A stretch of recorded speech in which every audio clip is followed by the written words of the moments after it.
Hello friend, आपका स्वागत है हमारे चैनल वाजुअल स्टडी पॉइंट में। आज हम उन सभी महत्वपूर्ण क्वेश्चन के बारे में बातें करेंगे जो कि अभी बीएड एग्ज़ाम होने वाला है, उसमें बहुत ही महत्वपूर्ण होंगे। ठीक है, उसके बाद हिंदी के बहुत सारे क्वेश्चन हैं और आपका पहला क्वेश्चन है, फाल्गुन का तत्सम शब्द क्या है? तो आपको बताना है फाल्गुन का तत्सम शब्द क्या होता है। फाल्गुन फाल्गुन का तत्सम शब्द क्या होता है? फाल्गुन। उसके बाद दूसरा दे रखा है, निम्नलिखित में कौन सा शब्द तत्सम नहीं है? तो पहला ऑप्शन दिया है खीर, प्रातः, उषा, अग्नि। तो जो क्या कहते हैं खीर होता है, ये क्या नहीं है, तत्सम नहीं होता है। तो ऑप्शन नंबर क्या हो जाएगा? ए आपका सही हो जाएगा। उसके बाद तीसरा क्वेश्चन दे रखा है, निम्नलिखित में कौन सा शब्द तद्भव है? तो हमको बताना है इसमें से कौन सा शब्द तद्भव है। पहला ऑप्शन दे रखा है ससुर, दूसरा दे रखा है वरीयता, तीसरा दे रखा है नारियल, चौथा दे रखा है ग्राम। इसमें जो क्या कहते हैं नारियल होता है, ये क्या है, तद्भव शब्द है। मतलब आपका ऑप्शन नंबर क्या हो जाएगा? सी सही हो जाएगा। उसके बाद क्वेश्चन नंबर 4 है, निम्नलिखित में तद्भव शब्द कौन सा है? हमको बताना है कि तद्भव शब्द कौन सा है। तो पहला ऑप्शन दिया है दंत, नक्षत्र, पश्चिम, परख। तो इसमें जो क्या कहते हैं परख होता है, ये क्या होता है, तद्भव शब्द है। उसके बाद हम लोग क्वेश्चन नंबर 5 पर चलेंगे। क्वेश्चन नंबर 5 में क्या कह रहा है, निम्नलिखित में तत्सम तद्भव का कौन युग्म सही नहीं है? मतलब इसमें कौन सा युग्म सही नहीं है, हमको ये बताना है। पहला सम दे रखा है अग्नि, आग, दूसरा दे रखा है पौत्र, बेटा, तीसरा दे रखा है निम्ब, नीम, और चौथा दे रखा है दुर्लभ, दूल्हा। तो इसमें जो आपका ऑप्शन नंबर बी है, ये क्या है, गलत है, क्योंकि पौत्र का बेटा नहीं होता है। तो ऑप्शन नंबर बी क्या हो जाएगा आपका? सही हो जाएगा। उसके बाद क्वेश्चन नंबर 6 है, निम्नलिखित में देशज देसी शब्द कौन सा है? तो घोटाला दे रखा है, सीआर दे रखा है, दुबला, उपर्युक्त सभी।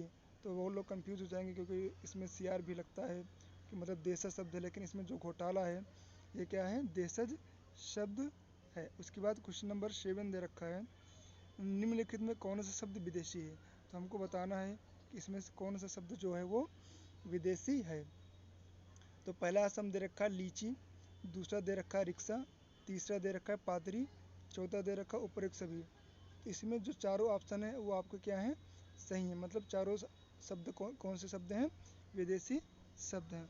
उसके बाद क्वेश्चन नंबर 8 क्या कह रहा है, निम्नलिखित वाक्यों में उचित विकल्प द्वारा रिक्त स्थानों की पूर्ति कीजिए। तो क्वेश्चन क्या है, भारतवासियों ने सदैव ... धर्म को श्रेष्ठ माना है। तो आप सभी को पता होगा कि कौन सा धर्म सर्वश्रेष्ठ माना जाता है। तो वो क्या होता है, मानव धर्म। मानव धर्म को क्या मानते हैं, सर्वश्रेष्ठ धर्म मानते हैं। उसके बाद क्वेश्चन नंबर 9 है, विपत्ति में से काम लेना ही संतों का गुण है। तो जब आदमी विपत्ति में होता है तो किससे काम लेता है, वो धैर्य से काम लेता है। ठीक है, तो ऑप्शन नंबर क्या हो जाएगा आपका? सी सही हो जाएगा। उसके बाद क्वेश्चन नंबर क्या है, 10, मुझे है कि आपके पत्र का उत्तर ना दे सका। अगर हम किसी के पत्र का उत्तर नहीं दे पाते हैं तो हमको क्या होता है, खेद होता है। तो आपका ऑप्शन नंबर क्या हो जाएगा, ए जो है वो क्या हो जाएगा, सही हो जाएगा। उसके बाद क्वेश्चन नंबर क्या है, 11 है, इस दुर्घटना की, तो हमको बताना है इस दुर्घटना की ... पहले से ही थी। तो पहला ऑप्शन क्या दे रखा है, संभावना, दूसरा दे रखा है कल्पना, तीसरा दे रखा है अनहोनी, और चौथा ऑप्शन क्या दे रखा है, आशंका। तो इसमें आपका कौन सा ऑप्शन सही हो जाएगा? देखो, अगर किसी चीज़ की क्या पहले से होती है, आशंका, मतलब इस दुर्घटना की मुझे पहले से ही आशंका थी। उसके बाद क्वेश्चन नंबर क्या है, 12, लेखकों को अपने लेख का उचित ... कम ही मिलता है। तो जो लेखक होते हैं उनको क्या कहते हैं, पारिश्रमिक जो होता है वो क्या होता है, कम ही मिलता है। तो इसमें आपका ऑप्शन नंबर क्या हो जाएगा, बी जो है वो सही हो जाएगा। ठीक है। उसके बाद क्वेश्चन नंबर क्या दे रखा है, 13, अब कह रहा है एक शब्द का उपयुक्त विकल्प बताइए। तो हमको बताना है नीति शास्त्र का ज्ञाता, मतलब जिसको नीति शास्त्र ज़्यादा पता हो तो उसको हम क्या बोलते हैं, नीतज्ञ। क्या बोला जाता है उसको, नीतज्ञ बोलते हैं। उसके बाद दे रखा है दोपहर के बाद का समय। जो दोपहर के बाद का समय होता है उसको हम क्या बोलते हैं, अपराह्न। क्या, अपराह्न। उसके बाद दे रखा है क्वेश्चन नंबर 15 है, पृथ्वी से संबंधित, मतलब जो पृथ्वी से संबंधित होता है उसको क्या बोला जाता है, पार्थिव। क्या बोला जाता है, पार्थिव बोलते हैं उसको, क्या बोलते हैं, पार्थिव, मतलब जो पृथ्वी से संबंधित होता है उसको क्या बोला जाता है? पार्थिव। उसके बाद क्वेश्चन नंबर क्या है? 16 है। जिसकी आयु 35 वर्ष से अधिक हो, मतलब जिसकी आयु 35 वर्ष से अधिक होती है उसको क्या बोला जाता है? प्रौढ़। क्या बोला जाता है? उसको क्या बोलते हैं? प्रौढ़ बोलते हैं। उसके बाद क्वेश्चन नंबर क्या है? 17 है। जीने की आदम इच्छा, मतलब जिसकी जीने की आदम इच्छा होती है उसको हम क्या बोलते हैं? जिजीविषा। क्या बोला जाता है? जिजीविषा बोला जाता है। क्या बोला जाता है? जिजीविषा। उसके बाद क्वेश्चन नंबर क्या है? 18। क्या है? क्वेश्चन नंबर है 18। निम्नलिखित शब्दों का सही संधि विच्छेद बताइए। तो हमको इसमें क्या बताना है? सही संधि विच्छेद बताना है। ऑप्शन पहला दे रखा है, सॉरी क्वेश्चन क्या दे रखा है? न्यून।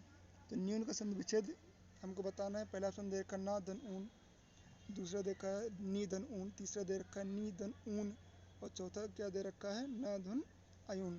तो इसमें आपका ऑप्शन नंबर क्या हो जाएगा? ऑप्शन नंबर सी जो है वो सी हो जाएगा, नी धन ऊन। तो क्या होता है? न्यून। उसके बाद क्वेश्चन नंबर क्या है? 19। महोदय। हमको महोदय का संधि विच्छेद बताना है। तो महोदय का संधि विच्छेद क्या हो जाएगा? महाधन। महोदय का संधि विच्छेद क्या हो जाएगा दोस्तों?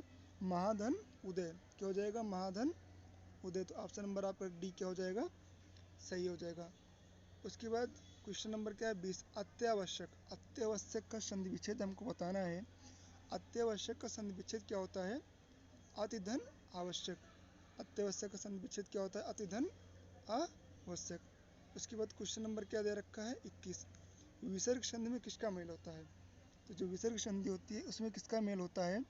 विसर्ग के साथ विसर्ग का, या विसर्ग के साथ व्यंजन का, या विसर्ग के साथ स्वर का, या विसर्ग के साथ व्यंजन का। तो इसमें आपका ऑप्शन नंबर क्या हो जाएगा? 20 सही हो जाएगा। विसर्ग के साथ व्यंजन का क्या होता है? मेल होता है। तो आपकी कौन सी संधि बनती है? विसर्ग संधि जो है वो बनती है। उसके बाद क्या दे रखा है? Question number 22। क्या दिया है? क्वेश्चन नंबर 22 दे रखा है, महात्मा में कौन सी संधि है? हमको बताना है कि जो महात्मा शब्द है इसमें कौन सी संधि है? वृद्धि संधि, विसर्ग संधि, दीर्घ संधि या यड़ संधि। तो महात्मा में कौन सी संधि होती है? दीर्घ संधि। कौन सी संधि होती है? दीर्घ संधि। ठीक है। उसके बाद क्वेश्चन नंबर दे रखा है 23। जगन्नाथ में संधि है। जगन्नाथ में सभी को संधि बताना है।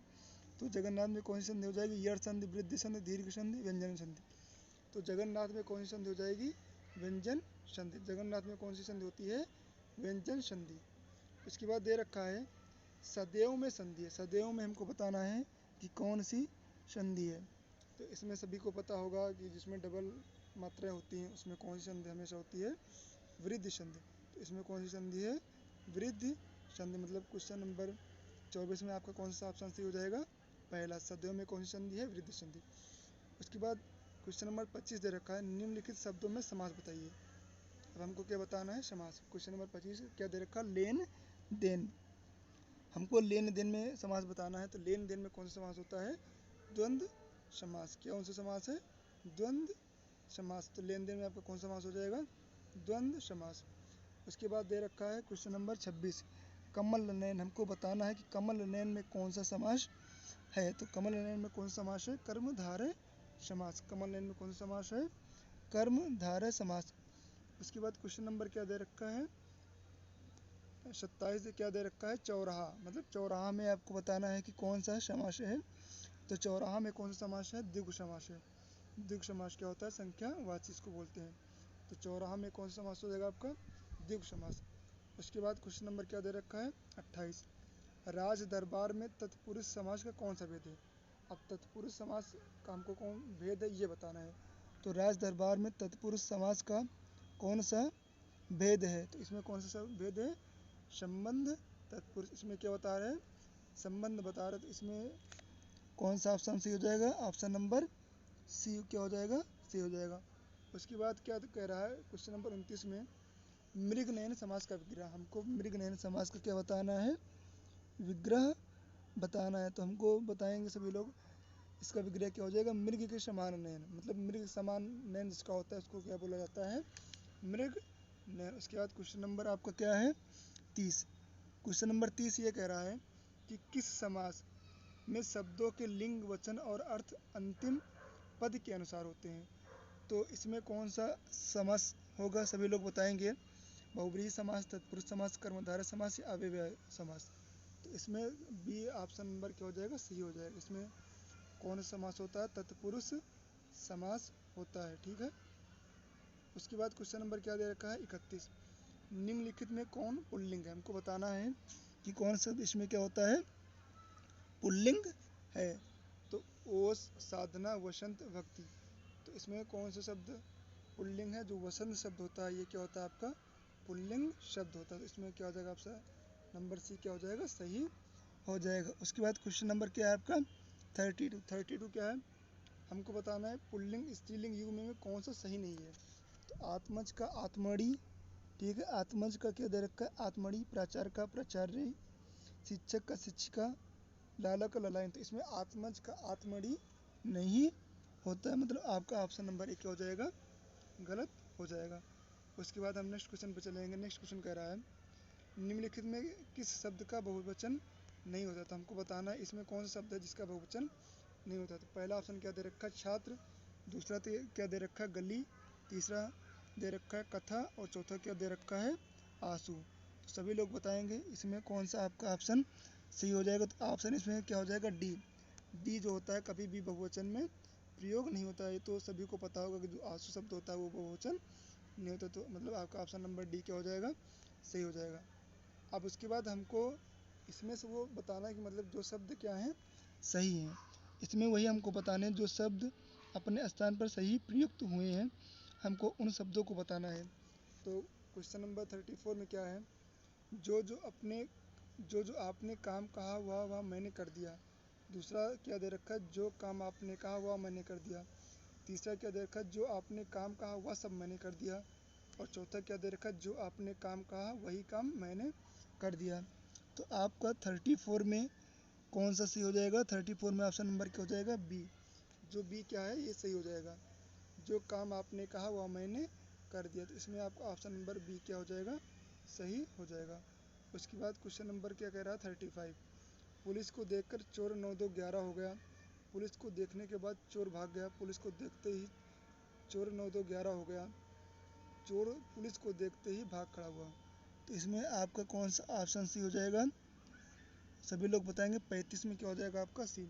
पुलिस को देखते ही चोर 9-2-11 हो गया। तो आपका ऑप्शन नंबर क्या हो जाएगा, ऑप्शन नंबर सी आपका क्या हो जाएगा, सही हो जाएगा। पुलिस को देखते ही चोर 9-2-11 हो गया। उसके बाद क्वेश्चन नंबर क्या करा 36।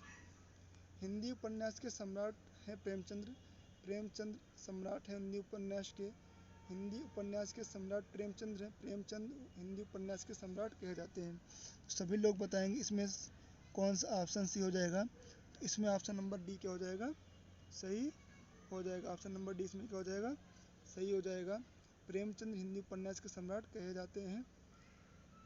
तो दोस्तों आज यहीं तक करते हैं क्वेश्चन। कल उसके आगे क्वेश्चन नंबर 36 के आगे की प्रैक्टिस की जाएगी। कल मैं आपको आगे प्रैक्टिस कराऊंगा। हमें आशा है कि आपको ये वीडियो पसंद आया होगा।